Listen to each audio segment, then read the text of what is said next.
Herb. Herb is a plant. I mean, herbs are good for everything.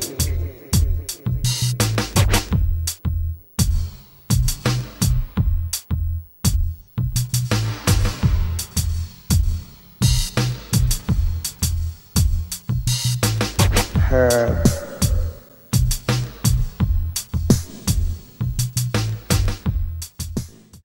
Good evening, or good morning, whichever the case may be. You made it to the Eugene Cannabis TV show, and we got some good information from you, for you.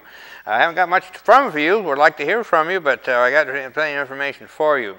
I wanted to start out with an email that one of our fellow activists sent out, and it was a short email, and it was so good I ended up asking her for permission to make a poster out of it. This is what she wrote. Re-legalize pot and it will no longer be an issue. Get the cops off drugs. Let them work on actual crime. They have no business regulating drugs. That's what we have pharmacies for. You know, with people who actually have training in the uses and effects of drugs. Anyway, that's by Jen from Stony Girl Gardens. I thought that was pretty good. I made it into a poster. If you'd like a copy of that, just drop me an email at dankbagman, eugenecannabistv.org, and I'll send you that as a JPEG. It's, I think it's worth keeping. And here's the news story. This is the hottest news story. This is dated today, which is February 27th, and this is marijuana legalization initiative qualifies for the ballot. An initiative to legalize limited possession of marijuana in Colorado for adults has become the first measure to qualify for the November ballot. The Colorado Secretary of State's office announced this afternoon that the campaign turned in enough extra signatures to make the ballot. An initiative proponents came up just short of the 86,105 needed signatures in their first attempt at submitting signatures. Given the chance to get more, proponents handed in more than 14,000 extra, of which nearly 7,000 were found valid, putting the initiative over the line. The initiative will be Amendment 64 on the ballot. The measure would legalize possession of up to an ounce of marijuana for people 21 years and older. It would also allow for people to grow up to 6 marijuana plants in their home. Special stores would be allowed to sell marijuana, but communities would also have the option of banning those businesses. Mason Trevitt, one of the measure's chief proponents, said the campaign would use the next 8 months to build a broad base of support across the state. Coloradans have a chance to make history this November, and we believe they are ready to do just that, Trevitt said in a statement. And this is really exciting. Mason Trevitt, he's the young gentleman that a number of years ago came up with the Sensible Colorado and got that initiative passed, making cannabis law enforcement the lowest priority. It was a very successful measure, and it spread on to Seattle, which has worked very well in Seattle. There's also a Sensible Oregon being worked on here in Oregon. So but anyway, this is really exciting. This is the first ballot. It'll be, it is qualified for the November 2012 ballot for legalization. The state of Oregon has 2 that we're working on right now, and that's Measure 9 and 24. Measure 9 is OCTA, the Oregon Cannabis Taxation Act. That one is, I believe, close to 40,000 signatures on their way. And then Measure 24, which is what we call the OMPI. It's actually named, but now they've named it, kind of renamed it to Citizens for Sensible Law Enforcement. Anyway, that one is trailing behind, but they're doing very well. They've got, I think, 30,000 signatures, and have a 200-page signature gathers out there right now working. So they fully expect that to get on the ballot. And speaking of those 2 measures, I just came back from the SSDP conference, which was February 25th up in Portland. That was an excellent event. SSDP is the Students for a Sensible Drug Policy. It's a national organization, and we have some local chapters here in Eugene. We're lucky enough to have Sam Chapman, who's been on the show, I think, once or twice, heading that group. And now, not only is he started the SSDP chapter here in Eugene, he's gone on to become the state coordinator, and I understand there are 6 chapters in the state now, which is the most chapters of any state on the West Coast. So Sam's doing a heck of a job and really pulling that together. Well, at the conference, what it was is they wanted to have a conference and decide on what initiative they wanted to get behind. They, of course, support them all, but they wanted to focus on one that had the best chance. So that's what the conference is about. The supporters talked about their initiative and where they're at and where they're going to want to be and where they're heading. And the conference was about a 2-hour presentation. Then they broke for dinner, for snacks, and let us have everybody eat. In the meantime, they went ahead and met among themselves and came out and decided that they were going to back Measure 24. So, but they encourage everybody to back all the initiatives and to do what they can for all of them. So like I said, 9 and 24 both are looking fairly promising for this election here in Oregon in November. So we could very well have at least one and maybe even 2 legalization issues on our own ballot. I've always said that Oregon was the first state to decriminalize possession of less than an ounce, and Oregon ought to be the first state to re-legalize. But we have a lot of discourse among our group, so we just can't seem to get it together. But anyway, we are coming together pretty well on this one, so I think we'll make it. The street fair, Associated Students at the University of Oregon does a street fair twice a year at the U of O, and the spring street fair is coming up this May, be May 2nd through the 4th, and we expect to have a booth there and be gathering signatures for both of these initiatives and anything else that's up and open and running. So we definitely encourage people to come by the street fair, the spring street fair in May. Check out the booth and of course the fair. And that's going to be a really exciting week because that's the 2nd through the 4th, which is Wednesday through Friday. And then that following Saturday, the 5th, is the Willamette Valley Folk Festival, which is also on campus. And also on the 5th at high noon is the Global Marijuana March here in Eugene. We've been doing that for quite a few years now. And it's always the first Saturday in May. It's the Global Marijuana March, which is held all over the world. I haven't heard the number this year, but I think it's been around over 200 cities nationwide that have been participating in this particular event, celebrating cannabis and advocating freedom to use a plant in any way you wish. So that's a lot coming up on 1st of May. So the Global Marijuana March, like I said, it happens in Eugene. It also happens in Portland and in Salem.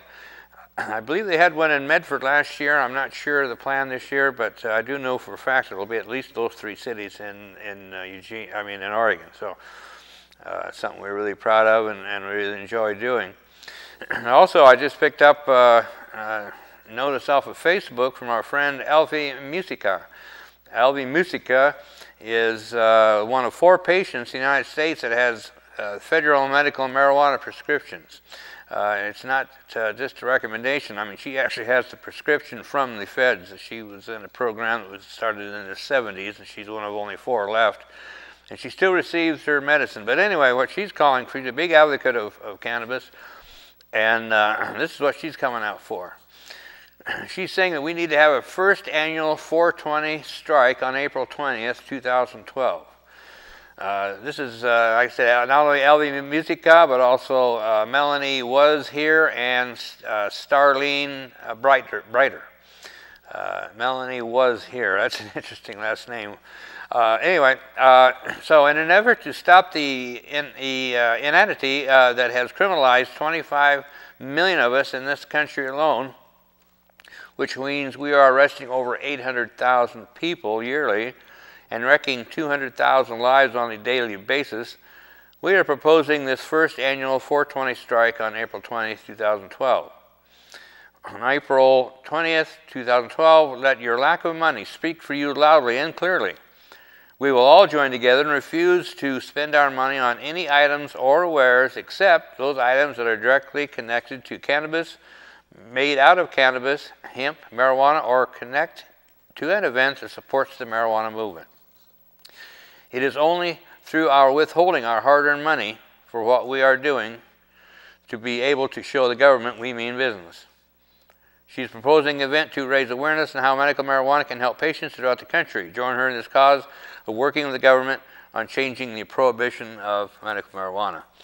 And this comes from the weedblog.com. This is another group that I became aware of at this SSDP conference, and it seems like a pretty good service that they're putting out. They did a good write-up on the SSDP conference, and also they're announcing this 420 strike. So check it out. It's www.theweedblog.com. Real easy to remember.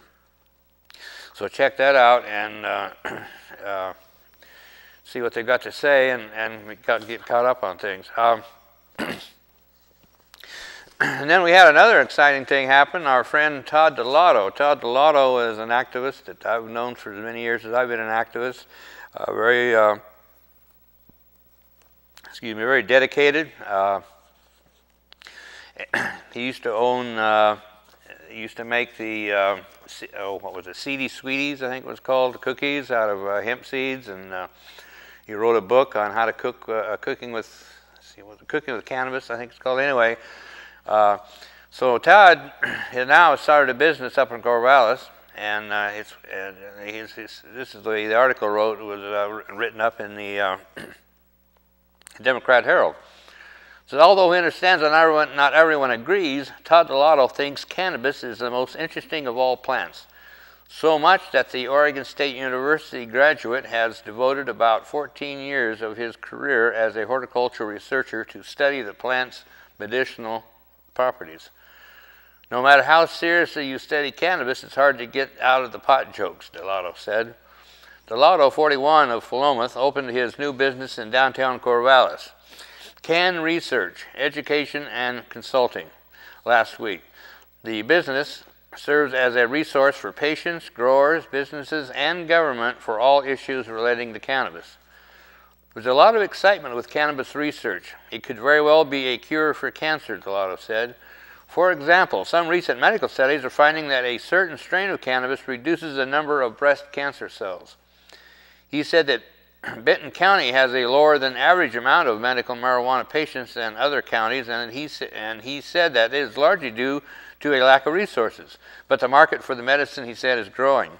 Hopefully my services will provide educations for doctors, he said. 13 years ago, doctors knew very little about cannabis. Now it's beginning to become part of the curriculum. Oregon's medical marijuana law, passed in 1998, allowed the cultivation, possession, and use of marijuana by prescription for adults who have certain medical conditions. Corvallis is a thriving place for research, particularly horticultural research, he said, so I found that this would be a very good place to live and open a cannabis research facility. Also, Todd is on the advisory board for the ACMM, which is the advisory board to the Oregon Medical Marijuana Program. So we wish him a lot of luck, and if you need any help with research, education, or consulting regarding cannabis, that's definitely the guy to get a hold of, and we can get you in contact with him if you'd like. That's at 551 Southwest 4th Street in Corvallis. So we certainly wish him all the luck, and keep tabs on that. And this is a story that it's been out for a little bit, about a week and a half, I guess, and I just became aware of it. But Congress okays drug tests for unemployment benefits. Now this is on the federal level. We've had some I've read out different stories about different states. Florida, for one, that passed laws requiring drug testing for unemployment benefits and welfare benefits. So, but this is on the federal level. So it's past Congress. It still has to go through the House, but it's certainly a disturbing trend. It says as part of a deal approved Friday to extend the payroll tax cut and unemployment benefits through 2012, Congress has given its okay to allow states to drug test people applying for those benefits. The move, initially opposed by Democrats, came after the Democratic leadership bowed to Republican pressure in its eagerness to get the bill passed. Republicans had initially called for drug testing for everybody seeking unemployment and benefits. Surprise. But Democrats balked before backtracking and agreeing to allow testing for those who lost their jobs because of drug use and those applying for jobs in industries where drug testing is prevalent. It's worth noting that people fired from their jobs for drug use are fired for cause and not laid off for lack of work, and thus are ineligible for unemployment benefits anyway. But the provision allowing for drug testing in industries where it is common could expose hundreds of thousands of unemployed workers to drug tests before they could receive unemployment checks. None of these workers was laid off because of drug use.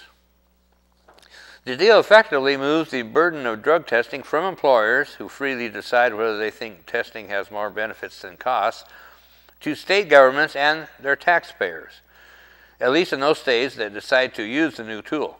Drug testing is also more likely to be imposed on lower skilled workers than on white-collar workers because those sectors are where drug testing is most prevalent now. And on a side note there, that's something that I've often have found almost unanimously. You ask somebody that had to take a drug test, you ask them if the person that physically told them to take the drug test, do they have to take the drug test? And by far, the very large majority of my responses I've gotten is no. Which means people are telling people to go out and take a drug test, but they don't have to take it themselves. So, what's the land of the free? And it's sounds a little screwy to me, but maybe that's just me. So I'm going to go on here. The Democratic lawmakers downplayed the extent of drug testing about to be foisted on laid-off workers, while Republicans said they would be widespread. The bill requires the Labor Department to draft regulations to determine who will be subject to drug testing. Those subject to drug testing will be those unemployed workers for whom suitable work was defined under the state law is only available in an occupation that regularly conducts drug testing as determined under regulations issued by the Secretary of Labor, a Democratic staffer explained to the Huffington Post. I think it's a small percentage. Republican Sander Levin, Democrat, ranking Democratic in the House Committee overseeing unemployment insurance, told the Post. But Republicans cited employer surveys to argue that drug testing would be widespread, with one survey reporting that 84% of employers require drug tests for new hires. That's total nonsense, Levine. No way 80%. But while Democrats and Republicans quibbled over how many jobless workers would be forced to endure the intrusive and humiliating ritual, the Drug Policy Alliance was clear and concise in its opposition to the move. Excuse me. And speaking of drug testing, as an ex-truck driver, I can speak to drug testing somewhat. I was driving truck when drug testing was started, and I saw what it did to the employment picture of truck drivers. To this day, they'll tell you that there's a truck driver shortage. And I'm here to tell you that there is no truck driver shortage. There's a shortage of truck drivers that are willing to play the rule, play the game, basically, of drug testing. As a truck driver, again, I can tell you that drug testing, in fact, drug testing has been called as it's actually a test of intelligence. You got to be stupid to get caught.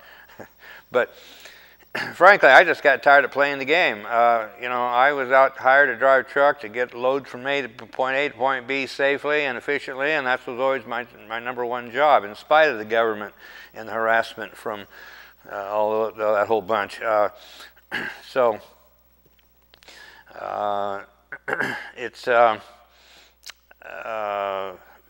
When I quit driving, I was amazed how many other drivers that I had met that were all over that were also quitting.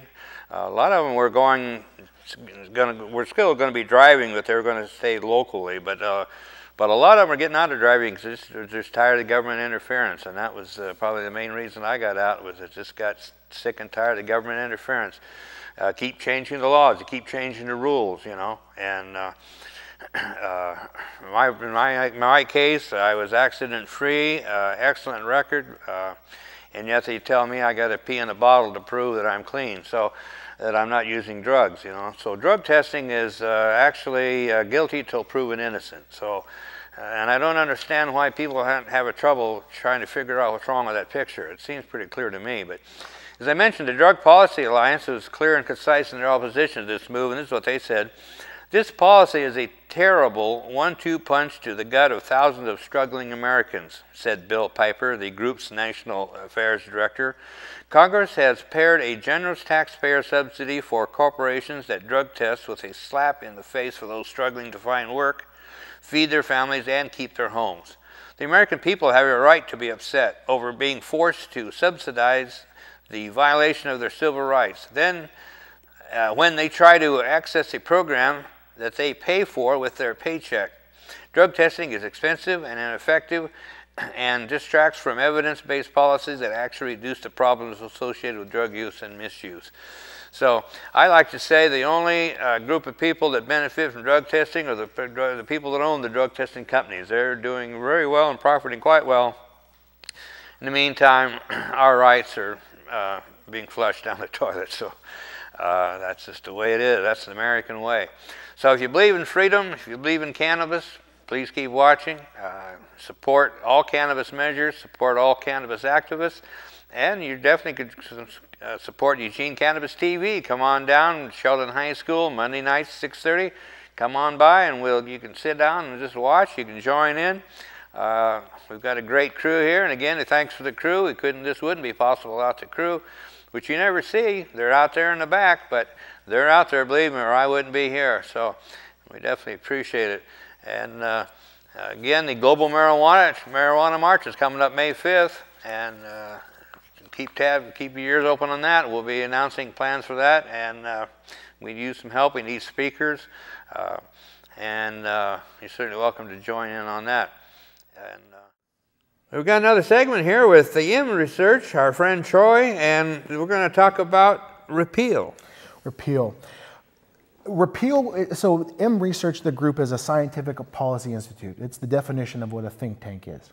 The idea was to incorporate science into this subject and to create a example to be valued, and hopefully along the way help lots and lots and lots of people, while we're educating Oregon about our Silicon Valley that's sitting here that is not being utilized. Right, working within a greenhouse is considered therapy for people who need therapy, and this would be the way you'd be able to take those efforts and take them to the next level. But where we are today is OMA, okay, and it's very clear what the law is and what's it's the Oregon Medical Marijuana Act. Yeah. Right. Okay. And so that creates thank you very much. Mm-hmm. That creates the Oregon Medical Marijuana Program. So the application of that creates the program. Mm-hmm. And that's good and bad, but no matter what it is, it's clear. Okay? Mm-hmm. You don't need a big dictionary when you're reading the Oregon Medical Marijuana law, which makes it really nice for everybody because it's not confusing. Mm-hmm. However, we're at odds a little bit with our federal program and what states are doing. And Oregon is included in that. Mm-hmm. There's some things going on in Oregon at a national level, so the nation kind of superimposing on top of Oregon that people have some problems with. And so the repeal aspect is really understanding that at the core, the Controlled Substances Act is actually what's causing us the chafing. It's not the 10th Amendment. It's actually the application of the Commerce Clause that basically makes the 10th Amendment not apply to the state in this subject. And so what we do there is we take more of the policy think tank approach and understanding that basically because the federal government, through a Gonzalez case out of California, views medicine as no value, by default, through the Commerce Clause, that anything that has no value is de facto or by default regulated by the federal government. So we can cry 10th Amendment all we want. In fact, that argument has already been made at the Supreme Court level. But the response back at the time, even though that particular ruling was kind of the opposite of what they typically ruled, right, it was based around the Commerce Clause. And so for Oregon to really kind of pull itself out from underneath this national pressure and this national overstep, we need to understand that we need to, one, establish, like for example, one idea would be is to establish that no matter how minuscule amount of marijuana you have, it's worth at least 1 cent. Because currently it's valued at nothing. Really interesting, but the federal government, in order to be able to say it's valueless so they can regulate it, takes all this medicine that they say, oh, it was 6 million. Technically, they're valuing it at 0. I guess that 6 million was simply for inflammatory purposes. Because if it was truly worth 6 million, it would be a states' rights and not a national issue. So repeal is really looking at the core reasons behind why things are, so we can make those changes. Because if we go make a big statement as a state or any state, but we don't address the core changes or the core issues, then we're really just making those changes to either, well, actually, I don't know. I don't know why we would make those changes, because it would be more important that we make changes that make a difference than, I guess, to be popular. To everybody agree, oh, great, that would be great to have hemp everywhere. That's wonderful, but that doesn't help us to enhance the regulations. So this particular group looks at law enforcement and their perceptions. I mean, when we start talking about the drug war, one of the things that I say is, you know what, take a look at it from their standpoint. If you were getting overtime or triple overtime or quadruple overtime or more money than you've ever earned in your life to prosecute or to attack a cannabis grower, a medical cannabis grower, you tell me you're not doing your job. I know when I was working for a company, and if I were to get a raise, that was not their cold hard way of telling me I was doing horrible. Actually, when I got a raise or got overtime or I got a bonus, I was thinking, I must be doing something great because I just got a bonus. And so that's a humongous difference in view of the drug war when we start talking about the applications of law and they're getting these federal stipends, which basically takes their pay from somewhere and triples it for that period of time, because of that operation. And then a patient groups or two legalizing groups who will basically say it's failed. Everybody who's involved is getting paid, except of course the people that are developing the cannabis. And so we look at those differences and what it really is going to take to change, because every time you get in front of somebody and say it's failing and that person just bought a new F-350 truck, we're at a disconnect. Yeah. Great. Well, I appreciate the information from our friend Troy, M Research, and again, that's patients at m-scale.com for more information. If you're a patient, I highly recommend it. He's got the endorsement of Dank Bag, the former Dank Bag man, now just Dank. So I appreciate it, and we'll be hearing more in the future on M-Scale, no doubt about it. So thanks a lot.